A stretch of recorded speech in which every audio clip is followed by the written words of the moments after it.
Hello guys, welcome to this video.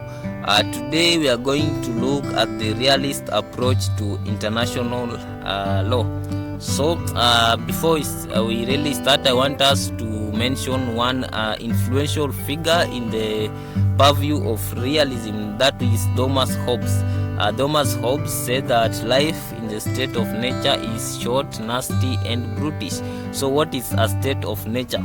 Put simply, a state of nature is a geopolitical entity that does not have any rule or any body of men or any person that is charged with ruling that polity and creating law and order.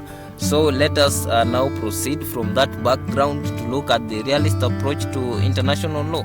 So one, it says that international law is seen as a tool for a state to attain its interest.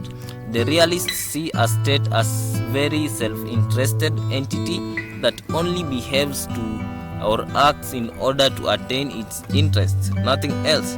Also, the realist approach argues that powerful states use international law to amass more power at the expense of weak states.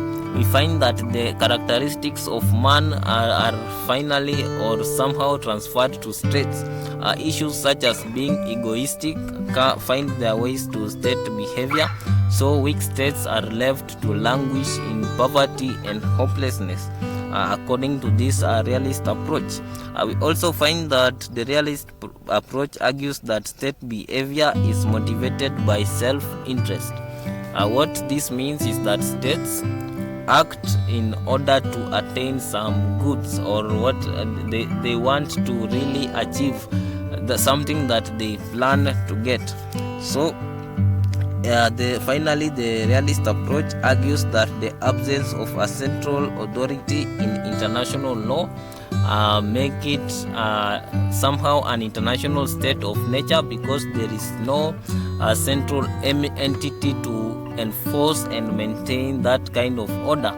It does not have the trappings of sovereign power that makes an entity be able to call the shots, or in other words, be able to maintain the system. So those are some of the major takings from the realist approach to international law.